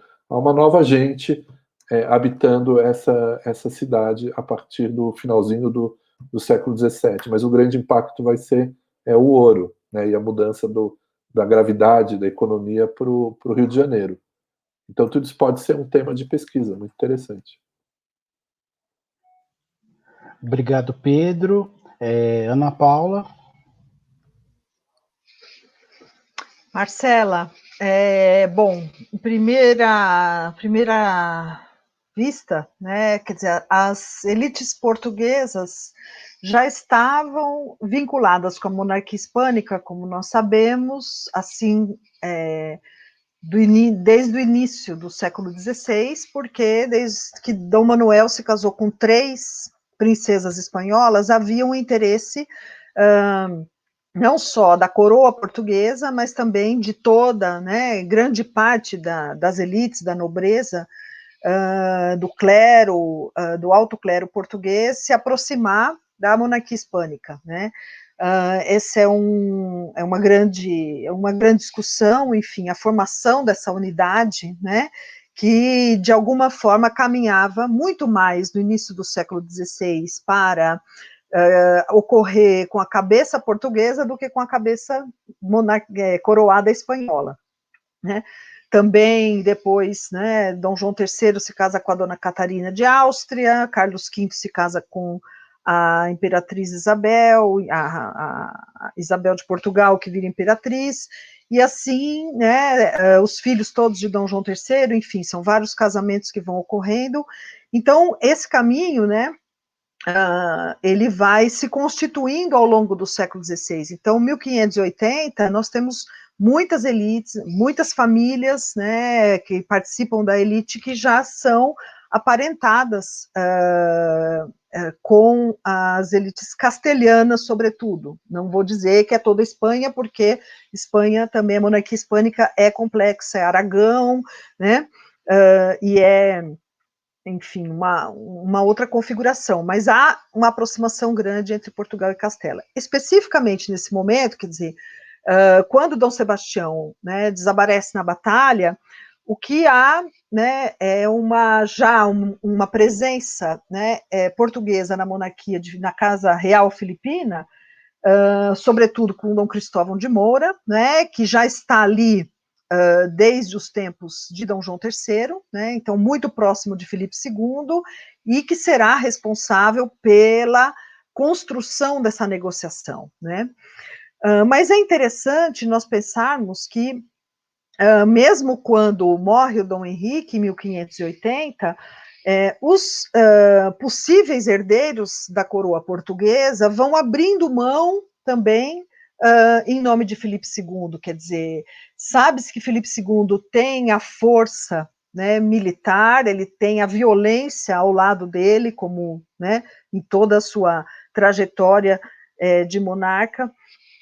Sabe-se que ele tem recursos para, né, também comprar essa elite, enfim, né, então ele vai lançar mão disso através das negociações que Cristóvão de Moura vai fazer, ou seja, há grande interesse em incorporar Portugal à monarquia hispânica nesse momento, até mesmo por Dona Catarina de Bragança, que é uma das possíveis candidatas, né, à herança, não podendo assumir por ser mulher, mas poderia ser uma regente, enfim, mas essa transmissão para a Casa de Bragança só vai acontecer de fato em 1640, né?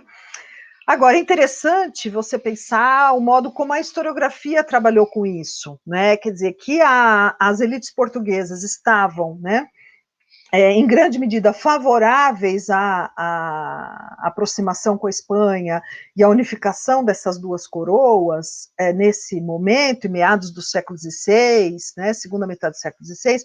A historiografia pós-1640 e até muito recentemente, né, ela vai tratar esse processo como se fosse um processo muito específico de traição de uma parte, ou seja, de alguns membros da elite portuguesa que teriam traído Portugal e se passado para o lado espanhol, né? Então, a historiografia, sobretudo de caráter mais nacionalista, do século XIX, todo o século XX, ela sempre lidou com essa que é uma característica muito forte do antigo regime, a aproximação das elites e essas negociações, né, como uma traição, né? E só muito recentemente, quer dizer, nós precisamos mesmo de trabalhos como de Fernando Bouza, que é um historiador espanhol e vai estudar, né, como se dá essa aproximação para mostrar que ela é um longo processo de negociação e também uma tendência que já vinha se configurando desde o início do século XVI. Né? Depois com Antônio Manuel Espanha, depois os estudos do próprio Pedro Cardim também, que tem se dedicado bastante a isso, Félix Labrador, que estudou as casas das rainhas, quer dizer, como a composição das casas das rainhas portuguesas na Espanha, né, vai também levar uma parte de servidores e a criação de cargos e de títulos voltados para os portugueses, né? Mais recentemente, através do José Manuel Santos Pérez, também meu colega e grande amigo, temos tido contato com agora um grupo de trabalho, um grupo de pesquisa sobre o uso do castelhano como língua de elite, como língua literária em Portugal do século XVI. Então, cada vez mais também nós estamos percebendo que havia um corte social, né, e que uma parte dessa elite se comunicava e escrevia, né, e, enfim, produzia todo o seu pensamento em castelhano. Então, há muito mais para se pensar a respeito dessa aproximação dessas elites do que o que foi tratado até agora, e acho que a gente vai conseguir avançar aí um pouquinho mais também, né? Obrigado, Ana. Ainda temos um certo tempo, temos algumas perguntas aqui do público. Tem uma pergunta para Ana Paula, que é do Tomás novamente, o Tomás Labate. Ele pergunta: Ana Paula, você conseguiu incorporar alguma discussão a respeito da cultura escrita, das festas ou da entrada filipina nesse seu volume, 1580? Ele gostaria que você comentasse um pouco sobre isso. E para os três professores, o Bruno Sobrinho faz a seguinte pergunta, uma pergunta interessante. Quando que terminam, então, 1580, 1694 e 1820? 1880 começava, né, em 1578, por exemplo, né? Então, ele está perguntando assim, quando vocês consideraram um fim, né? Esse fim, quando vocês determinaram que o fim desses, digamos assim, desse corte, quando determinaram um corte fatídico, a partir dessa escolha arbitrária de uma data, por exemplo, né? E que tipo de reorganizações sociais e, digamos assim, linhas de força ou eventos marcantes vocês, enfim, escolheram ou perceberam que existiam para, enfim, traçar esse corte? Uma pergunta bastante interessante. Começo com a Ana Paula e depois Pedro e João. Bom, Tomás, sobre a cultura escrita, não muito, né? Porque essa também é toda uma discussão, claro, das minhas pesquisas recentes, mas não cabia no volume uma problematização a respeito da produção das fontes. Então, claro, né, óbvio que como eu trabalhei com as fontes, né, trabalhei com esse cronista que participou da Batalha de Alcácer Quibir, esse cronista não, né, essa pessoa que escreveu um relato, e depois o cronista espanhol, então, trabalhando com fontes, a gente tem que dizer, né, que é um olhar, enfim, que é uma, né, é um texto que está sendo lido no século XXI e escrito no século XVI, e tudo isso tem um conjunto de reflexões que o historiador deve fazer, mas essas reflexões eu não pude fazer porque não cabia no livro, além de que tinha muitos outros assuntos para trabalhar, né? E sobre as visitas, a festa, né, de 1581, sim. Aí eu já vou até aproveitar para responder a outra pergunta, né? Justamente, bom, eu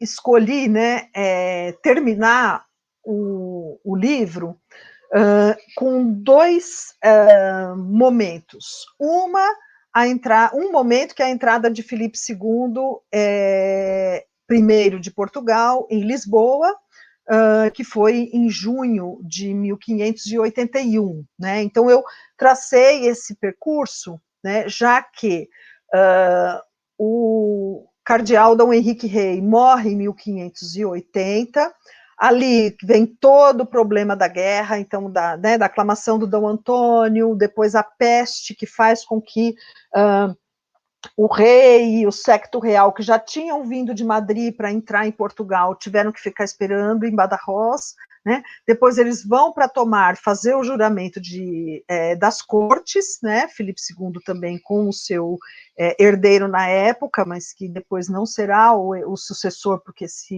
essa criança morre. E depois a entrada solene em Lisboa. Então, eu terminei com a entrada solene em Lisboa, esse momento português, né?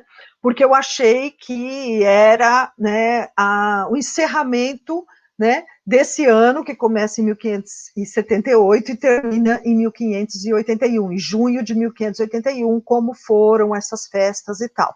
Claro que eu reduzi muito, porque na tese, né, são 2 capítulos só sobre esse momento de 1581. Mas fiz uma síntese dos arcos, etc. Né? Agora, o último capítulo, eu falei sobre o Brasil. E aí eu peguei o relato do Gabriel Soares de Souza, que supostamente, né, vai para Madrid, né, o que se sabe é que ele está em Madrid por volta de 1587 e vai entregar para o Dom Cristóvão de Moura o seu relato a respeito do que ficou conhecido como Tratado Descritivo do Brasil, mas o seu roteiro, né, a respeito do Brasil, e como que ele, então, eu termino o texto com isso, né, quer dizer, eu chego no Brasil pela figura do Gabriel, que vai tentar também, por sua vez, se aproximar, né, do Dom Cristóvão de Moura e de Filipe II, e vai provocar uma mudança também muito grande no modo a respeito de como a monarquia hispânica ia lidar com o Brasil, né? Então, eu resolvi terminar com o Brasil, porque o Brasil não tinha sido um tema em 1580, mas na década de 1580 ele vai passar a ser. Então eu terminei assim o meu texto, achei que, né, sendo brasileira, eu achei que eu também tinha que colocar o Brasil no final dessa história. Não inventei isso, né, mas essa ideia, inclusive, que me foi dada pelo José Manuel Santos Pérez, foi maravilhosa, porque deu para mostrar que não era só a elite portuguesa que estava interessada em aderir à monarquia hispânica, mas havia também na Bahia, em Salvador, né, um cara que, sendo senhor de engenho, se desloca até Madrid para tentar mostrar quais eram, né, as riquezas que estavam disponíveis aos espanhóis nesse momento para exploração. Tá? Então foi assim que eu terminei o meu volume, é o epílogo. Pedro, queria te ouvir. Tá, bem, o livro ele está condensado num momento crítico, que é a destruição da cerca real do macaco. Ou seja, nós estamos ali no final de janeiro de 1694 para chegar na madrugada entre o dia 5 e 6 de fevereiro de 94, quando é o ataque, o assalto final. Né? Nesse momento, ali estavam aguardando essa oportunidade as tropas dos paulistas, comandados pelo Domingos Jorge Velho, que era o mestre de campo, nomeado para destruir o Quilombo. Já há muito tempo, ele havia sido desviado para a Guerra dos Palmares, mas ele já tinha tentado em 92 um ataque mal sucedido, tinham ido recuado para perto de Porto Calvo, e as tropas estavam ali esperando. Elas já tinham chegado agora em janeiro no pé da serra, e aí eu começo o livro contando dessa espera.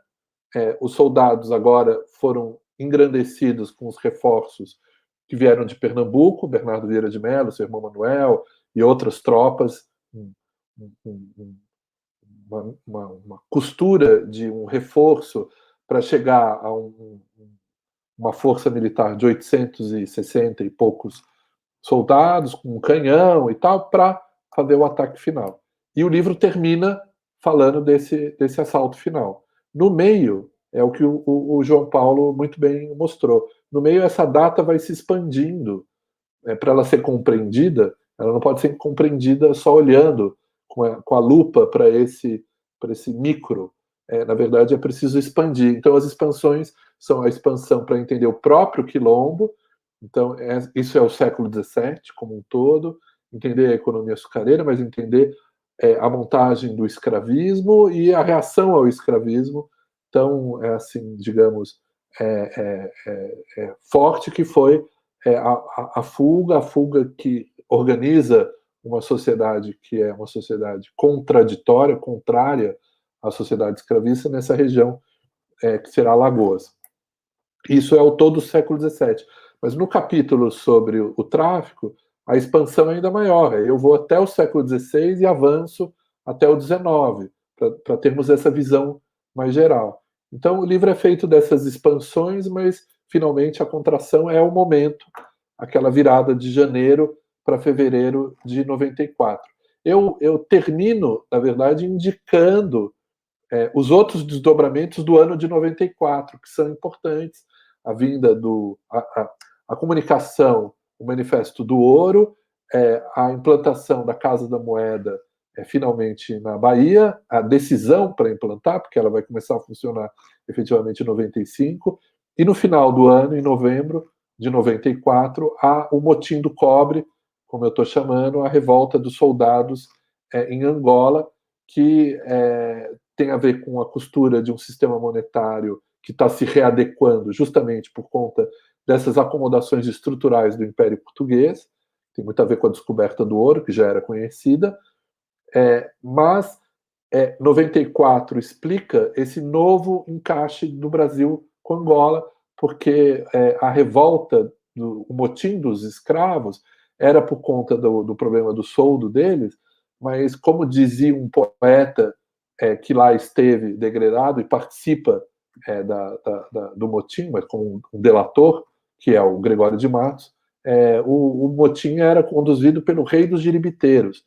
Então tem a ideia de que a cachaça e os interesses, digamos, entre aspas, brasileiros, que estão mobilizando e readequando o mundo colonial também em Angola. Já tinha sido assim com a destruição do Reino do Congo na Batalha de 1665. Então, isso, é difícil. O historiador, o João falou e já respondeu por todos nós, quer dizer, citando o grande mestre Godinho, as datas nos prendem, porque a gente costura e fala sobre elas, mas nós olhamos sempre para várias dimensões e as temporalidades dessas dimensões são diversas. Então, o historiador tem que saber lidar com essa costura para apresentar uma narrativa, um discurso coerente que nos aproxime das nossas respostas e das nossas questões. Obrigado, Pedro. João, queria te ouvir. Bem, Bruno, obrigado pela pergunta. Nós não terminamos com datas, né? A data é o começo e o fim condensados, né? Então, esse ano de 1822 que vai e volta lá para o século XVIII e avança até os dias de hoje.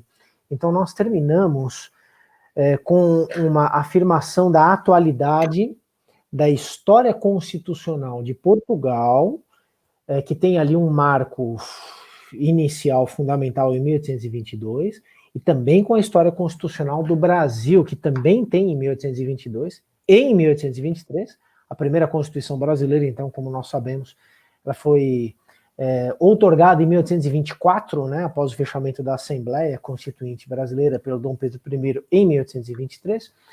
Então, nós encerramos com a atualidade da história constitucional desses dois países, histórias essas que nasceram juntas em 1820, com antecedentes, evidentemente, que se separam em 22 e em 23, mas não se separam totalmente. Essa separação é também a criação de novas condições de determinações recíprocas. E então, mas para ser mais objetivo, para não ficar nessa resposta tão abstrata, vocês me permitem, eu vou ler os 2 últimos parágrafos do livro, que acho que eles ficaram bonitinhos, né? Então, é assim, o antepenúltimo parágrafo fala, então, de Portugal e da atualidade do constitucionalismo em termos do problema da integração social, da integração racial, dos conflitos subjacentes ao problema da integração cultural, em Portugal atual, né? E aí vem o Brasil e depois uma síntese geral. Então, os 2 últimos parágrafos são: desde então, desde 22, 23, o Brasil consolidou-se como um Estado nacional soberano e constitucional. Conheceu mudanças de regime e golpes de Estado, como que instituiu a República em 1889, o que levou Getúlio Vargas ao poder em 1930, o que instaurou uma longa ditadura militar em 1964, e, finalmente, o que destituiu Dilma Rousseff em 2016. Passou por muitos períodos de república oligárquica, supressão de direitos civis, perseguição política e censura ideológica, e mesmo atualmente pode-se contestar fortemente sua adesão ao que, de muitos modos, costuma se chamar de democracia. Para todos os efeitos, porém, desde 1822, desde 1823, desde 1824, precisamente, jamais deixou de ter uma Constituição como organizadora de sua vida política e jamais cessou de ser uma nação. 200 anos depois, Portugal e Brasil ainda mantêm fortes vínculos, mantêm ainda fortes vínculos como essas duas nações que se definiram por reciprocidade naquela época, na qual o ano de 1822 foi decisivo. Vínculos econômicos, políticos, culturais e, curiosamente, talvez sobretudo, vínculos identitários, agora vigentes a partir de duas nações diferentes. Em muitos sentidos, o mesmo pode-se dizer dos vínculos que continuam a conectar portugueses a angolanos, cabo-verdianos, etc. Vínculos que a história ajuda a explicar, a repensar e a fortalecer. Então é isso. A gente acha que essa é uma história ainda em aberto. A história da trajetória constitucional, da construção das democracias, da afirmação das relações entre Estado e sociedade civil nesses dois países a partir de uma história comum. Obrigado, João Paulo. Realmente essa relacionalidade é fundamental, né, para entender esse mundo lusófono, né, a relação entre Brasil e outros países, né, a Constituição das Nações, no contexto da formação dos Estados-nações. Não temos mais perguntas do público. Caminhamos então já para o final da nossa apresentação. Eu gostaria que cada um fizesse suas considerações finais, seguindo na sequência, a professora Ana Paula, professor João Paulo. Ana Paula. Bom, eu queria, então, agradecer a participação aqui das pessoas que vieram assistir a nosso debate. Acho que é uma ideia muito interessante, então, desde que aconteceu, né, esse convite que o Rui Tavares fez e trabalhamos numa integração, num diálogo muito bom com a Tinta da China, com os organizadores da coleção todos, né? Agora, inclusive, nós fomos chamados para realizar uma aula de cada um dos livros, né? Cada autor ou cada dupla ou trio de autores. Acho que isso vai ficar muito interessante, porque também nós teremos o documento visual, né? Desse volume. E também fiquei muito animada, porque essa ideia não estava colocada no início, quando a coleção foi criada, e foi justamente a pandemia que provocou essa ideia de que agora a gente possa fazer uma aula mais detalhada, né, a respeito de cada volume, e dizer que foi uma experiência muito interessante poder voltar aos meus trabalhos de mestrado e doutorado, que, claro, continuo trabalhando com eles, né, para dar aula no meu curso de História Ibérica e etc., mas a gente sempre vai acabando fazendo outras pesquisas e nunca volta propriamente ao texto, né, da tese diretamente. Então, fazer essa síntese, fazer esse livro de outra maneira, foi, para mim, uma alegria enorme, eu me senti muito bem, muito feliz, e acho que esse encontro aqui também é um pouco resultado disso, como vocês podem perceber. Nós gostamos muito de falar, cada um do seu livro, cada um do seu tema, né? Porque é algo que move grande parte da nossa existência como historiadores, como professores, como pessoas que têm um posicionamento crítico, né, nessa nossa vida, nessa nossa sociedade, e também na nossa relação com Portugal, né, nossa relação com Portugal, que é muito importante, tem tanto no Departamento de História, como na própria Universidade de São Paulo, como em todos os departamentos que nós conhecemos de História aqui no Brasil. Então é isso, queria, né, deixar essa palavra de estímulo para quem estiver nos ouvindo, se tiver interesse, o livro, claro, nesse momento está disponível só no site da Tinta da China, mas tentaremos, né, o quanto antes, ver se a gente consegue disponibilizá-los aqui no Brasil também. Boa noite. Pedro. Bem, também queria, claro, agradecer a oportunidade de fazer essa apresentação dos nossos livros no seminário. É um prazer muito grande estar com os colegas falando dos nossos livros. É uma fração, digamos, de uma equipe grande que o Rui conseguiu reunir de historiadores, dialogando em torno desse olhar para a história de Portugal, um olhar dessacralizador, um olhar crítico, um olhar novo, que é bem do Rui. O Rui é um historiador incrível, ao mesmo tempo é um homem político, é um homem público, uma pessoa, um intelectual que tem feito a diferença na história de Portugal hoje. Eu acho que isso é importante a gente notar. Essa proposta de uma história diferente e reunindo vários colegas e brasileiros, entre outros, né, historiadores, mas termos brasileiros escrevendo uma parte da história de Portugal, não que isso seja uma grande novidade, mas em termos de uma narrativa mais para o grande público, muito interessante, muito vivo para nós, né? A oportunidade de participar de projetos coletivos e estar intensificando o nosso diálogo é algo que, inclusive, essa situação que nós nos encontramos de isolamento, com essas novas plataformas sendo mais ocupadas pelo fazer historiográfico e pela academia, eu acho muito importante para vencermos um pouco essa angústia, essa certa amargura que domina todos nós nesse contexto de guerra cultural, de destruição que nós estamos vivendo, né? A guerra, como foi declarada, não por nós, mas foi declarada uma guerra, nós estamos vivendo isso, as instituições da cultura, a própria sobrevivência da cultura brasileira, da maneira como a gente imagina ela organizada, ou seja, criativa, comprometida com a expansão da dignidade humana, dos direitos sociais, com o pacto da Constituição de 88, está sendo ameaçada.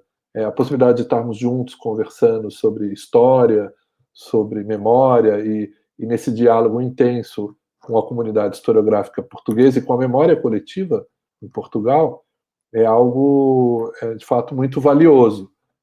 Então, queria só terminar colocando essas palavras e, num certo sentido, com isso, agradecendo o Rui por ter liderado esse projeto, assim como ele tem feito vários outros, né? Muito bom. Bem, e boa noite. Obrigado, Pedro, e é por isso também que o final do livro do professor João Paulo também é tão oportuno, né, e tão importante essa leitura que ele fez, né, num momento tão delicado para nós, enquanto coletividade de historiadores, né, com a nossa profissão finalmente reconhecida, né, mas por outro lado, com uma série de desafios, né, e cujas saídas são sempre coletivas. Eu gosto sempre de ressaltar, como o Pedro disse, como a Ana Paula sempre fala também. João, suas considerações finais. Bem, além de muito brevemente, então, agradecer a organização desse evento, a você, Marcos, em particular, pela coordenação da mesa, a equipe técnica e todos aqueles que nos assistiram, eu queria dizer de maneira muito direta, muito simples e muito sincera, que eu estou com uma saudade torturante de sentar num auditório, de sentar numa sala de aula, né? Pode ser lá no nosso DH, na nossa Faculdade de Filosofia, mas também em outras universidades, enfim, outras cidades, em outros países, e escutar e aprender com os colegas. Então, foi um pouco isso que nós fizemos aqui. Obrigado, Ana, obrigado, Pedro. Foi um prazer enorme escutar vocês, né? Que a gente volte aí a intensificar essa atividade presencialmente, que o historiador não é só historiador por aquilo que ele faz, mas é também por aquilo que ele aprende todos os dias. Dá vontade da gente ler esses volumes todos da coleção, não dá? Quando a gente visita no site ali, olha aí esse ano e aquele ano e tal. Então é mais ou menos isso, né? Acho que o historiador ele é também um eterno estudante, um eterno aprendiz. É isso. Obrigado, viu? Queria agradecer, então, em nome da professora Márcia Barros, da professora Marina de Mello Souza, da professora Elizabeth Cancelli, dos meus colegas de comissão, Wanderson Chaves, Júlia Falcone, ao programa de pós-graduação em História Social, também ao Departamento de História, na figura do professor João Paulo aqui, que também nos fala não só como autor, mas também institucionalmente, e que a gente possa estar em breve juntos e que a gente possa fazer mais eventos coletivos e que a gente também possa tomar um café depois e, enfim, conversar mais proximamente, né? Acho que é isso o que todos nós desejamos que aconteça o mais brevemente possível. Uma boa noite a todos e até mais, até uma próxima. Boa noite.